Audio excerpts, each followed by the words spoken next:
अस्सलामुअलैकुम, कैसे हैं? उम्मीद है सब स्टूडेंट्स ठीक होंगे। आज के हमारे लेक्चर का नाम है वो है मॉलिक्यूलर मास। हम किसी कंपाउंड के मास को कैसे डिटरमाइन करते हैं, सही है, और उसके मालूम करने का तरीका क्या है। पहले हम सीख लेते हैं कि मॉलिक्यूलर मास के वर्ड का मतलब क्या है। तो मॉलिक्यूलर मास का जो वर्ड है ये बेसिकली दो वर्ड से मिलकर बना है। एक वर्ड है इसमें मास, दूसरा है इसमें मॉलिक्यूल। तो सिंपल सी बात है, किसी भी मॉलिक्यूल के मास को हम बोलते हैं उसका मॉलिक्यूलर मास, यानी किसी भी मॉलिक्यूल के मास को हम बोलते हैं क्या? Molecular mass. फॉर एग्जांपल, मेरे पास एक मॉलिक्यूल है, मैं लिख लेता हूं H2O। ये मेरे पास एक मॉलिक्यूल है। अब देखें, H2O is basically the chemical formula of water।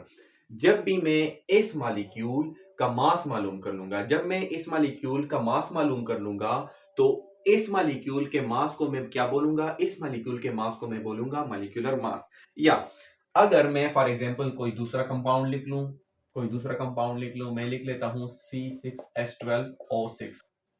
C6H12O6, let me check के ये विजिबल है कि नहीं। हाँ, बिल्कुल विजिबल है, देख लें। अगर मेरे पास ये एक कंपाउंड है या मॉलिक्यूल है, ग्लूकोज का मैंने एक मॉलिक्यूल लिया हुआ है C6H12O6। जब भी मैं C6H12O6 का मास मालूम कर लूंगा, तो इसके मास को मैं क्या बोलूंगा? Molecular mass. तो बिल्कुल सिंपल सी बात है कि किसी भी मॉलिक्यूल, किसी भी कंपाउंड के मास को हम क्या बोलते हैं? उसके मास को हम बोलते हैं मॉलिक्यूलर मास। अब यहां पर एक बात फिर इंसान के जहन में ये क्रिएट हो जाती है कि नहीं सर, आपकी बात तो सही है कि किसी मॉलिक्यूल के मास को हम बोलते हैं मॉलिक्यूलर मास। सर, हमें तरीका बताएं कि हम किसी भी मॉलिक्यूल, किसी कंपाउंड के मास को मालूम कैसे करेंगे। तो उस तरीके को सीखने से पहले हम जरा इसकी डिफिनीशन की तरफ आ जाते हैं। डिफिनीशन बहुत ही सिंपल है कि the sum of the relative atomic masses of all the atoms present in a molecule of a compound. यानी देखें, मेरे पास ये एक मॉलिक्यूल है, नीचे वाला भी एक मॉलिक्यूल है। आप लोगों को पता होना चाहिए कि मॉलिक्यूल जो बना होता है, basically molecules are made up of by the combination of atoms. यानी जब एक से ज्यादा एटम्स आपस में मिलते हैं थ्रू कोवेलेंट बॉन्ड, यानी एक से ज्यादा एटम्स एक दूसरे के साथ क्या हो गए? मिल गए। और वो एटम्स एक दूसरे से मिले तो हैं, लेकिन कौन से बॉन्ड की मदद से? कोवेलेंट बॉन्ड की मदद से। तो उसके रिजल्ट में जो चीज बनती है, उसके रिजल्ट में बनता है क्या? मॉलिक्यूल। अब देखें, आप लोगों को ये चीज तो क्लियर हो गई कि atoms plus atom plus atom के रिजल्ट में क्या बनता है? एटम प्लस एटम के रिजल्ट में बनता है मॉलिक्यूल। क्लियर हो गया कि नहीं? अब देखें, मेरे पास ऊपर वाला भी एक मॉलिक्यूल है, नीचे वाला भी एक मॉलिक्यूल है। देखें, अगर मैं ग्लूकोज के मॉलिक्यूल को देख रहा हूं, तो देखें, इसमें एक है कार्बन, एक है इसमें हाइड्रोजन, एक है मैं इसमें ऑक्सीजन। मैं नंबर की बात नहीं कर रहा हूं, मैं सिर्फ एटम्स की बात कर रहा हूं कि एटम्स कौन कौन से हैं। वैसे तो 6 कार्बन है, लेकिन मैं सिर्फ यहां पर बात कर रहा हूं कि कौन से एटम है। तो देखें, ग्लूकोज का एक मॉलिक्यूल है, कार्बन हाइड्रोजन ऑक्सीजन से मिलकर बना है। अब यहां पर देखें, कार्बन भी है इसमें, हाइड्रोजन भी है इसमें, ऑक्सीजन भी है इसमें। कार्बन अलग एटम है, हाइड्रोजन एक अलग एटम है, ऑक्सीजन एक अलग एटम है।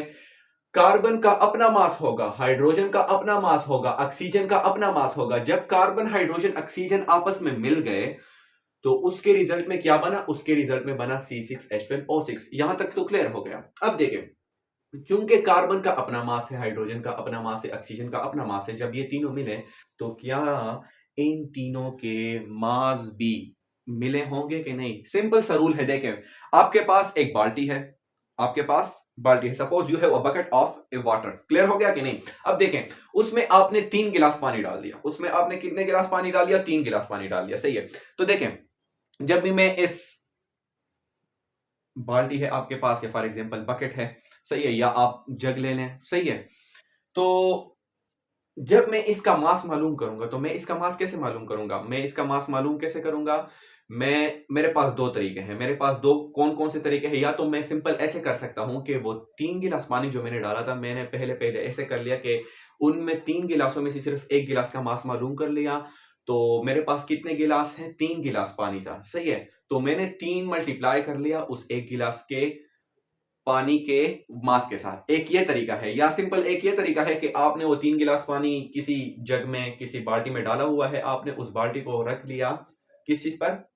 मेजरिंग इंस्ट्रूमेंट पर। आपके पास वो भी तरीका है। इन द सेम वे, जब भी हम किसी मॉलिक्यूल का मास मालूम करते हैं, तो मॉलिक्यूल के मास को मालूम करने के लिए हमें पहले ये पता होना चाहिए कि वो मॉलिक्यूल कौन कौन से एटम से मिलकर बना है। उसके बाद हमें ये पता होना चाहिए कि फॉर एग्जांपल ये ग्लूकोज का मॉलिक्यूल कार्बन हाइड्रोजन ऑक्सीजन से मिलकर बना है, तो हमें ये भी पता होना चाहिए कि इस मॉलिक्यूल में कार्बन का मास कितना है, हाइड्रोजन का मास कितना है, ऑक्सीजन का मास कितना है। जब मैं इन तीनों के मास को मालूम कर लूं तो सिंपली उसके बाद आपने ये करना है कि इन तीनों एटम्स के मास को आपने जब ऐड कर लिया, इन तीनों एटम्स के मास को आपने क्या करना है, ऐड करना है। इसके एडिशन में जो जवाब आएगा वो बेसिकली इस होल मॉलिक्यूल का क्या होगा, मास होगा। तो सिंपल डिफिनीशन ये है कि जब भी हम सम कर लें, जमा कर लें रिलेटिव एटॉमिक मासेस, यानी relative atomic masses of all the atoms, यानी जब मैं इस मॉलिक्यूल में हर एक एटम का मास क्या कर लूं, एक दूसरे के साथ क्या कर लूं, जमा कर लूं, और उसके रिजल्ट में जो वैल्यू आएगी वो इस होल मॉलिक्यूल का क्या होगा, वो इस होल मॉलिक्यूल का हो जाएगा मॉलिक्यूलर मास। ये बात हमेशा याद रखिएगा कि मॉलिक्यूलर मास हम हमेशा कौन से कंपाउंड्स का मालूम करते हैं, कोवेलेंट कंपाउंड्स का मालूम करते हैं। लास्ट लेक्चर में हमने डिस्कशन की थी कि हमारे पास कंपाउंड्स के कितने टाइप होते हैं, हमारे पास कंपाउंड के 2 टाइप्स होते हैं। एक टाइप को हम बोलते हैं आयनिक कंपाउंड, दूसरे को हम बोलते हैं covalent compound. So basically this molecular mass term is basically used for the covalent compounds, not for ionic compounds. Ionic compounds के लिए हम जो मास इस्तेमाल करते हैं उसका नाम है फार्मूला मास। तो इसके बाद उसको भी हम कवर करने की कोशिश करेंगे। सही है। तो जब भी आपसे कोई पूछे कि मॉलिक्यूलर मास हम कौन से कंपाउंड्स के लिए यूज करते हैं, तो सिंपली आपने जवाब इतना देना है कि this term is basically used for the covalent compounds mathematically. अब मॉलिक्यूलर मास मालूम करने का तरीका क्या है, उसका जनरल फार्मूला मैंने आप लोगों के सामने लिखा हुआ है कि molecular mass is equal to atomic mass of first atom. अब ये बात हमेशा याद रखें, ये जो फार्मूला मैंने लिखा हुआ है ये बेसिकली मैंने लिखा हुआ है 2 एटम्स के लिए। ये मैंने फार्मूला लिखा हुआ है ऐसे मॉलिक्यूल के लिए जिसमें कितने एटम्स होते हैं, सिर्फ और सिर्फ 2 एटम्स होते हैं। ये फार्मूला सिर्फ 2 एटम्स के लिए नहीं है। अगर एक मॉलिक्यूल है वो फॉर एग्जांपल सपोज कर ले वो 100 एटम से मिलकर बना है, तो ये फार्मूला आप उस मॉलिक्यूल के लिए भी यूज कर सकते हैं। आपने सिर्फ इतना करना है कि यहां पर मैंने लिखा है atomic mass of first atom multiply by its number of atoms plus atomic mass of second atom multiply by its number of atom plus atomic mass of third atom multiply by number of atom plus atomic mass of fourth atom, fifth atom, sixth atom. बढ़ाएं जितना आप फार्मूले को बढ़ा सकते हैं, बस सिर्फ आपने एडिशन करनी है। तो इस फार्मूले की मदद से हम किसी भी कंपाउंड का मॉलिक्यूलर मास मालूम कर सकते हैं। अब हम कुछ एग्जांपल्स करते हैं, तो उस एग्जांपल्स की मदद से आपको ये टॉपिक और भी क्लियर हो जाएगा। अच्छा देखें, हम कुछ एग्जांपल करते हैं। हम स्टार्ट सिंपल से ले लेते हैं। फॉर एग्जांपल आपसे कोई पूछे कि H2O is basically a molecule, इसका मॉलिक्यूलर मास मालूम करके दें। ये बात हमेशा याद रखिएगा कि मॉलिक्यूलर मास जो होता है इसका जो यूनिट है वो है AMU। जब भी आप किसी कंपाउंड का मॉलिक्यूलर मास मालूम कर लेंगे तो उसके एंड में आपने AMU जरूर लगाना है, क्योंकि अगर उसकी वैल्यू के एंड में आपने AMU नहीं लगाया तो आपके जवाब को गलत तस्वर किया जाएगा। और मुझे पता है कि आप सब बहुत ही काबिल हैं, आप लोग एक गलती भी नहीं करेंगे, तो इंशाल्लाह आप लोग ये गलती नहीं करेंगे।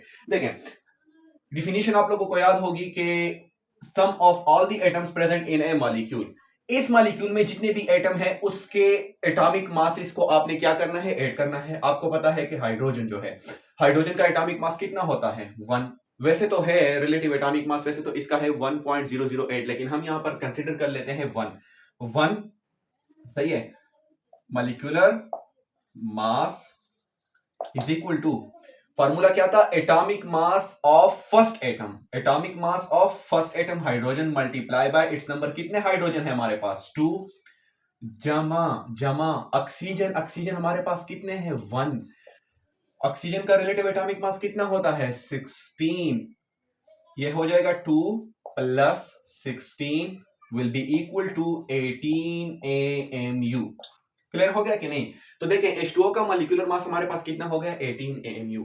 डिफिनीशन को हमने ओबे किया। यहाँ पर डिफिनीशन वहां पर क्या थी, वहां पर डिफिनीशन में हमने ये बात की थी कि एक मॉलिक्यूल में जितने एटम्स होते हैं उन सब एटम्स के रिलेटिव एटॉमिक मास को आप एक दूसरे के साथ एड अप कर लें, यानी जमा कर लें। उसके रिजल्ट में जो जवाब आएगा उसको हम क्या बोलते हैं, मॉलिक्यूलर मास। तो हाइड्रोजन ऑक्सीजन के रिलेटिव एटॉमिक मास निकालें। हाइड्रोजन के कितने एटम्स थे, इस हाइड्रोजन के मैंने रिलेटिव एटॉमिक मास को इसी हाइड्रोजन के नंबर ऑफ एटम्स के साथ मल्टीप्लाई किया, प्लस ऑक्सीजन कितने हैं मेरे पास, 1 एटम है ऑक्सीजन का, multiply by its atomic mass, oxygen का रिलेटिव एटॉमिक मास कितना होता है 16। तो बस मैंने सिंपल फार्मूला पुट किया और इससे मेरे पास जवाब आ गया 18 AMU। एक दूसरा मिसाल कर लेते हैं, सिंपल हम करते हैं, प्रैक्टिस आपने खुद करनी है, मैंने सिर्फ आप लोगों को तरीका सिखा दिया, प्रैक्टिस आपने खुद करनी है, सही है। CH4 को हम बोलते हैं मीथेन।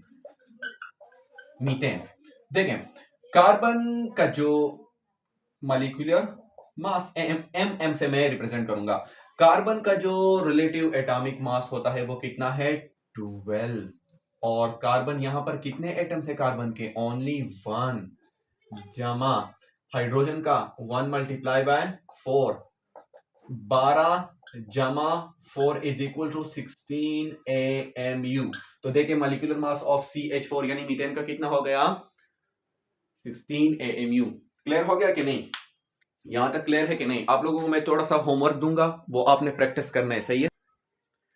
अच्छा, तो ये 3 कंपाउंड मैंने लिखे हैं, 3 मॉलिक्यूल लिखे हैं, एक है C6H12O6, दूसरा है H2SO4, तीसरा है K2CR2O7। ये मॉलिक्यूल मैंने दिए हैं। आप लोगों का होमवर्क ये है कि इन तीनों के आपने मालूम करने हैं मॉलिक्यूलर मास। इन तीनों को करने के बाद इंशाल्लाह मॉलिक्यूलर मास में आप लोगों को कोई भी प्रॉब्लम नहीं होगी। आई होप आप लोगों को क्लियर हुआ होगा मॉलिक्यूलर मास। इसके बाद भी अगर कोई प्रॉब्लम हुए तो आप लोग कमेंट सेक्शन में पूछ सकते हैं। Thank you very much.